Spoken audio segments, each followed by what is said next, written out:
दोस्तों नमस्कार, मैं उत्कर्ष द्विवेदी स्वागत करता हूं आपका परीक्षा खबरी में। और आज है 11 मई 2020।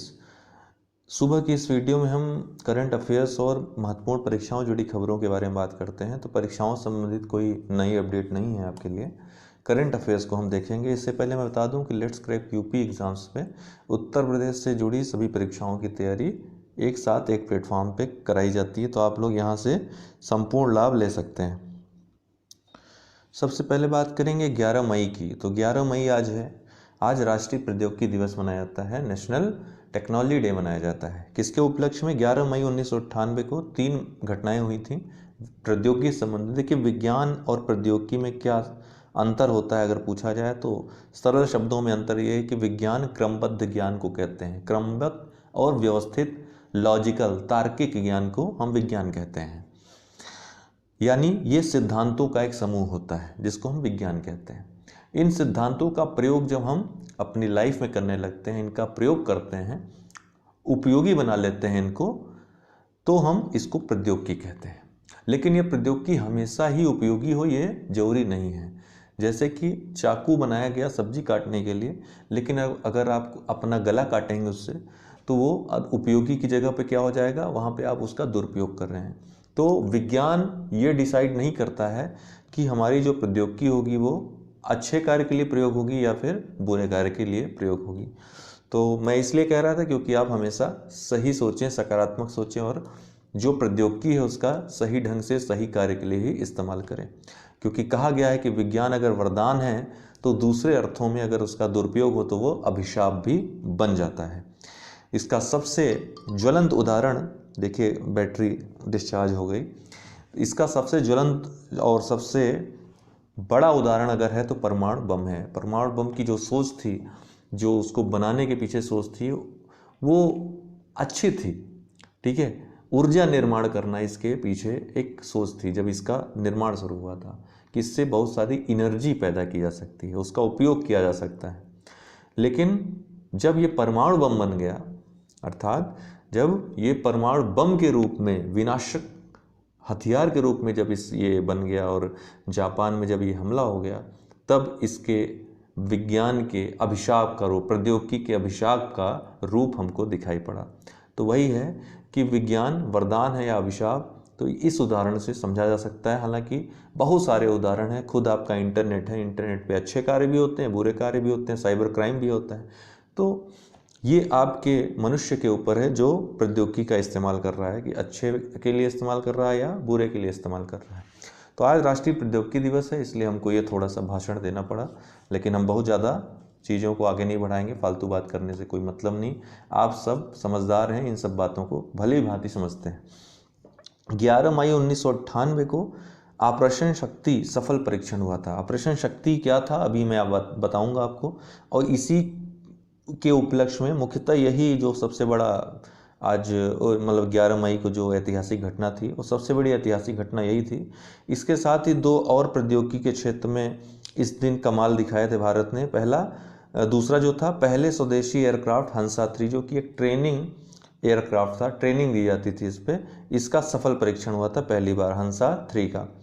तीसरा क्या था? त्रिशूल मिसाइल का सफल परीक्षण इस दिन हुआ था। त्रिशूल मिसाइल ये जमीन से हवा में मार करती है, अक्सर एग्जाम में पूछा जाता है। तो कम दूरी की मिसाइल है, जमीन से हवा पे मार करने वाली। 11 मई 1998। ऑपरेशन शक्ति की बात करें तो ऑपरेशन शक्ति एक भारत का गुप्त मिशन था परमाणु परीक्षण का। इसके पहले भी भारत ने परमाणु परीक्षण किया था। कब किया था? इसके पहले भारत ने इंदिरा गांधी के समय में 18 मई 1974 को परमाणु परीक्षण किया था। वो भी पोखरण में हुआ था, राजस्थान में, पोखरण 1 उसको कहा जाता है। वो भी भूमिगत परीक्षण था और ये भी भूमिगत परीक्षण था। उस परीक्षण को नाम दिया गया था, अर्थात उस मिशन को नाम दिया गया था स्माइलिंग बुद्धा मिशन, और वो 18 मई 1974 को सफल हुआ था। भारत पहला ऐसा देश बना था जो संयुक्त राष्ट्र सुरक्षा परिषद में न रहते हुए, जो 5 देश थे उनके अलावा भारत ऐसा छठा देश बना था जो जिसने परमाणु शक्ति परीक्षण किया था। लेकिन भारत ने अपने आप को परमाणु शक्ति संपन्न देश नहीं घोषित किया था उस समय भारत ने ये कहा था कि इस शक्ति का प्रयोग हम शांति उद्देश्यों से करें, अर्थात ऊर्जा निर्माण के लिए करेंगे, शांति उद्देश्यों के लिए करेंगे। लेकिन तब भी विश्व समुदाय बहुत ही चिढ़ गया था और भविष्य में ऐसा कुछ न करने की हिदायत भी दी गई थी अमेरिका वगैरह की वजह से। लेकिन भारत का ये गुप्त जो अभियान है चलता रहा, क्योंकि भारत के पास इंटेलिजेंस थी इस चीज़ की कि पाकिस्तान, चाइना, वैसे चाइना के पास तो था ही, चाइना तो प्रौद्योगिकी में बहुत आगे था, लेकिन पाकिस्तान भी चुप चाप जो है इस दिशा में कार्य कर रहा है। तो जो पड़ोसी देशों से जो चीज़ें, चुनौतियां उभर रही थी, भारत शक्ति संतुलन स्थापित करने की, चूँकि शक्ति संतुलन बहुत आवश्यक होता है। आपका पड़ोसी अगर तलवार पर डेली जो है टाइट कर रहा है और आपको दिखा रहा है, और न अगर दिखा भी नहीं रहा है तो आपको पता है कि उसने तलवार रखी हुई है और कभी भी किसी संकट के समय में हमला हमारे ऊपर कर सकता है, तो आपको भी तलवार रखनी ही होगी उसके लिए, ठीक है ना।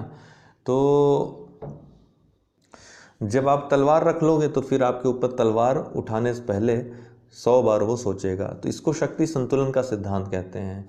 तो परमाणु शक्ति संपन्न जो राष्ट्र है, जैसे उत्तर कोरिया है, उसके ऊपर अमेरिका क्यों नहीं हमला करता है? इतना जो है तानाशाही है उसकी, लेकिन क्यों नहीं हमला कर पाता है? क्योंकि उसके पास परमाणु हथियार हैं। अमेरिका जानता है कि हमारा जो है, हम तो नुकसान करेंगे लेकिन हमारा जो नुकसान होगा उसको भी ध्यान में रखना होगा। तो शक्ति संतुलन का सिद्धांत यही कहता है, वो युद्ध को होने से रोक देता है, शक्ति संतुलन का सिद्धांत। ओके, तो ये बहुत आवश्यक था। भारत ने ऐसा करके एशिया में शक्ति संतुलन स्थापित किया है, नहीं तो चाइना का अत्याचार क्या होता आप सोच भी सकते हैं।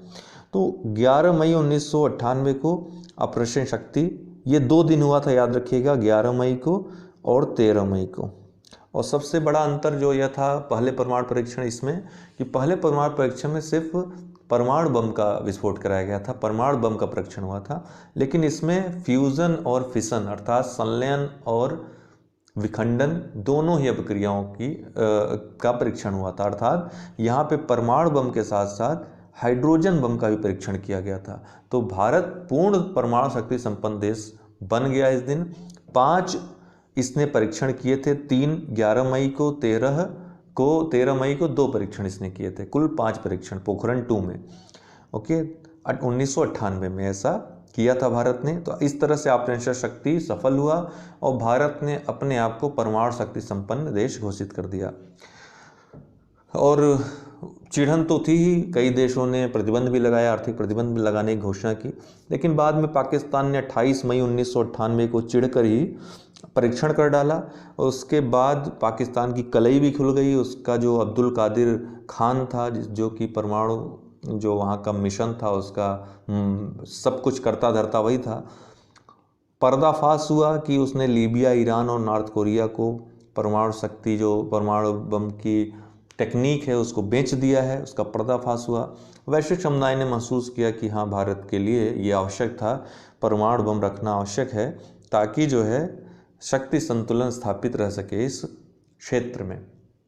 देखिए, वैसे भारत तो पूर्ण निशस्त्रीकरण का समर्थक रहा है। वो चाहता है कि परमाणु बम रहे ही ना, रासायनिक हथियार रहने ही नहीं चाहिए। भारत मानवतावादी देश है, लेकिन अपनी सुरक्षा के लिए तो हथियार रखना ही पड़ेगा। इसीलिए भारत NPT, CTBT आदि पर हस्ताक्षर नहीं करता। जो परमाणु निशस्त्रीकरण या अप्रसार संधियां हैं उस पर हस्ताक्षर इसलिए नहीं करता है क्योंकि भारत पूर्ण निशस्त्रीकरण चाहता है। और ये जो संधियां हैं इनमें मैक्सिमम चीज़ें ऐसी हैं कि जितना अभी तक जो लोग परमाणु परीक्षण कर चुके हैं या परमाणु बम जिनके पास है, जितना उतना रहे। जो बाकी के देश हैं, मतलब उसके आगे कोई नहीं करेगा। तो एक प्रकार से ये रोकना हुआ है। कुछ लोगों के पास परमाणु शक्ति हो जाएगी, विश्व के अन्य देश क्या करेंगे? बेचारे जो है वो डरे डरे हमेशा रहेंगे कि इसकी बात मान लो, नहीं तो अगले दिन परमाणु बम छोड़ देगा हमारे ऊपर। तो इसीलिए भारत जो है ऐसी संधियों पर हस्ताक्षर नहीं करता है। इसका मतलब ये नहीं हो जाता कि परमाणु शक्ति का जो है निशस्त्रीकरण का भारत विरोधी है। नहीं, भारत पूर्ण निशस्त्रीकरण कहता है ना, हटाओ हथियार, हटा दो, एकदम से ख़त्म कर दो। लेकिन उस पर वैश्विक समुदाय राजी नहीं होते, विकसित राष्ट्र, खासकर चाइना, अमेरिका वगैरह, क्योंकि ये तो चाहते हैं कि एक ध्रुव, जैसे अमेरिका है एक ध्रुवी विश्व चाहता है, चाइना है एक ध्रुवी जो है एशिया चाहता है कि एशिया में केवल वही रहे। लेकिन अभी चाइना भी चाहने लगा है कि हम ही एक ध्रुव में रहें, वो अमेरिका को भी डोमिनेट करने का, दबाने का प्रयास करता है, दबाने का प्रयास करता है। हालांकि अमेरिका एक ऊंट है, चाइना एक बकरी है कई मामलों में, ठीक है, ये हम कभी आपको बताएंगे। और जब ऊंट बैठ जाता है तो भी भेड़ बकरियों से तो ऊंचा ही रहता है वो। तो वही बात है अमेरिका और चाइना में। अभी आपको लग रहा होगा कि कई जगहों पर चाइना जो है बाजी मार रहा है, ऐसा कर रहा है, वैसा कर रहा है, लेकिन आप जब अमेरिका के बारे में सारी जानकारी इकट्ठा कर लोगे तब आपको मालूम चलेगा कि अमेरिका क्या चीज़ है। फिलहाल इस परीक्षण के बाद तुरंत बाद 20 मई को तत्कालीन प्रधानमंत्री श्री जो है स्वर्गीय श्री अटल बिहारी वाजपेयी बुद्ध स्थल पर गए जहाँ पे ये परीक्षण हुआ था पोखरण में, और उन्होंने एक नारा दिया, जय जवान जय किसान और जय विज्ञान। एक महत्वपूर्ण नारा जो इन्होंने दिया। इसके पहले जय जवान जय किसान था, जो कि लाल बहादुर शास्त्री ने देश जब संकट के समय था, भूखमरी में लोग जी रहे थे, उस समय दिया था। और इस परीक्षण के बाद खुश होकर के वाजपेयी जी ने जय जवान जय किसान और जय विज्ञान का नारा दिया था। WHO की बात करें तो चेचक के उन्मूलन की 40वीं वर्षगांठ पर इसने एक स्मारक डाक टिकट जारी किया है। चेचक के बारे में आपको पता है, चेचक जो है ये विषाणु से होने वाली बीमारी है। चेचक के टीके का आविष्कार लुई पाश्चर ने किया था और इसके बाद एक बड़ा अभियान चलाया गया। अंततः मई 1980 में WHO ने पूरे विश्व से चेचक के उन्मूलन की घोषणा कर दी और इसकी 40वीं वर्षगांठ जो कि 2020 मई में है, इसमें एक स्मारक डाक टिकट जारी किया WHO ने। WHO के बारे में हमने आपको बताया, ये एक विशिष्ट संस्था है UNO की, यूनाइटेड नेशन ऑर्गेनाइजेशन की, संयुक्त राष्ट्र संघ की। 7 अप्रैल 1948 को इसकी स्थापना हुई थी। इसका मुख्यालय जेनेवा में है, स्विट्जरलैंड में।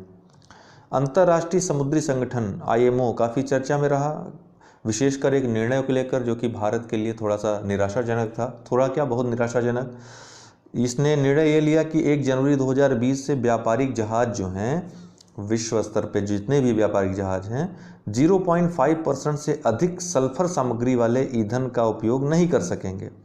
भारत का जो विश्व व्यापार है, जो व्यापार होता है, वो समुद्री मार्ग से महत्वपूर्ण रूप से होता है, बहुत ज़्यादा डिपेंडेंट है। तो इससे भारत जैसे जो विकासशील देश हैं और समुद्र तटीय देश हैं, जिनका व्यापार पूरी तरह समुद्र पर निर्भर है, उनके लिए एक झटके के रूप में था। तो पहले जो है ये सीमा 3.5% थी, इसको घटा 0.5% कर दिया। इससे न सिर्फ तेल की कीमतें बढ़ गई बहुत ज़्यादा, अपितु भारत के लिए बहुत ज़्यादा ये एक प्रकार से महंगा जो है निर्णय साबित हुआ। आपको मैं बता दूं, मार्पोल एक समझौता है, इसके बारे में कल हम बताएंगे आपको विस्तृत रूप से। इसके अनुसार ही ये निर्णय लिए जाते हैं IMO के द्वारा, अंतर्राष्ट्रीय समुद्री संगठन के द्वारा। इसके बारे में बात करें, अंतर्राष्ट्रीय समुद्री संगठन की संयुक्त राष्ट्र संघ की एक विशिष्ट एजेंसी है, महत्वपूर्ण बात है। दूसरी बात, 1948 में इसकी स्थापना अंतर सरकारी समुद्री सलाहकारी संगठन के रूप में हुई थी, जेनेवा में एक संधि के माध्यम से। 1982 तक इसको 1982 तक इसको अंतर सरकारी समुद्री सलाहकारी संगठन के रूप में ही जाना जाता था। 1982 से इसका नया नाम अंतर्राष्ट्रीय समुद्री संगठन जो वर्तमान में है वो पड़ा। भारत 1959 में इसमें शामिल हुआ था और आपको बता दूं 1948 में तो इसकी स्थापना हो गई थी, लेकिन 1959 में ही अंतर्राष्ट्रीय समुद्री संगठन की पहली बैठक हुई थी। मुख्यालय इसका लंदन में है, UK में। 3 श्रेणियों में देशों को ये विभाजित करता है, A, B, C में। भारत को इसने B कैटेगरी में रखा हुआ है।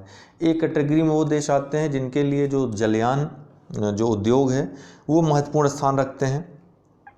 B कैटेगरी में जैसे भारत है, वो देश आते हैं जिनका विश्व व्यापार जो है, समुद्री व्यापार है, वो सबसे ज़्यादा मायने रखता है। तीसरे में ये दोनों जिनके लिए मायने रखते हैं वो C में आते हैं। तो भारत B कैटेगरी में है। जलयानों के यातायात नियंत्रित करने वाली एजेंसी, अर्थात इसका कार्य है जलयानों का जो यातायात है विश्व में उसको नियंत्रित करना। तो इससे संबंधित जो करंट है ये पूछा जा सकता है, आंकड़े याद रखिएगा। ओके, तो मार्पोल के बारे में कल पढ़ेंगे और SDG 14 के बारे में भी कल पढ़ेंगे। SDG 14 के बारे में बता दूं कि जो सस्टेनेबल डेवलपमेंट गोल है जिसको 2030 तक प्राप्त करना है, तो उसमें 14 SDG 14 जो है वो समुद्री संसाधनों के संरक्षण से संबंधित है। ये एग्ज़ाम में आपके पूछा जा सकता है। तो आज के लिए इतना ये करंट अफेयर्स था आपका। डेली करंट अफेयर्स में देता हूँ ताकि आपकी एग्ज़ाम की तैयारी आपकी संपूर्ण रूप से हो सके। अंत में एक रामायण भी वीडियो दे देंगे, वो फैक्चुअल होगा पूरा। तो वो और ये जो आप देख रहे हैं इसको तैयार करते चलें। ग्रुप में हम कंपाइल करके हर सप्ताह दे ही देते हैं आपको, तो कुछ अन्यत करने की आवश्यकता नहीं होगी बेमतलब पढ़ने वढ़ने की। ठीक है, तो और कोई आपके सुझाव होंगे तो हम उसको अवश्य मानेंगे। और अगर आपने लर्निंग ऐप अभी तक डाउनलोड न किया हो, अनअकैडमी लर्निंग ऐप, तो इसको डाउनलोड इंस्टॉल कर लें। यहाँ पर कोई भी विषय, किसी भी एजुकेटर को आप सर्च करेंगे, कोई टॉपिक सर्च करेंगे, आपको मिल जाएगा। आप आराम से पढ़ाई कर सकते हैं, या फिर चाहें तो सब्सक्रिप्शन लेकर के पढ़ाई कर सकते हैं। सब्सक्रिप्शन आपको 1 मंथ से लेकर के 2 साल तक के उपलब्ध हैं, अर्थात 1 महीने से लेकर आप 2 साल तक का एडमिशन ले सकते हैं। प्रशुल्क कुछ उसमें लगेगा, जो भी सब्सक्रिप्शन चार्जेस हैं देकर पढ़ सकते हैं। हमारा रेफरल कोड अगर आप यूज़ करते हैं, रेफरल कोड है UD10 मेरा, ये यूज़ करते हैं तो किसी भी कोर्स में आपको छूट मिल जाएगी। ठीक है, तो इसको अवश्य अगर आपको ज्वाइन करना है तो UD10 रेफरल कोड अवश्य यूज़ करिएगा। ठीक है ना। तो 12 महीने का कोर्स में जैसे 7,000 रुपये आपका लग रहा है, तो 24 महीने कोर्स में उसी कोर्स में 9100 रुपये लगेंगे। तो आपका 2 वर्ष का जो फ़ी रहेगी वो कम पड़ रही है। तो आप चाहें तो 2 साल के लिए सब्सक्रिप्शन ले सकते हैं, पढ़ सकते हैं आराम से, तब तक आपका सिलेक्शन भी हो जाएगा कहीं ना कहीं। ठीक है, तो UD10 आप याद रखिएगा रेफरल कोड। तो दोस्तों आज के लिए इतना ही, बहुत बहुत धन्यवाद।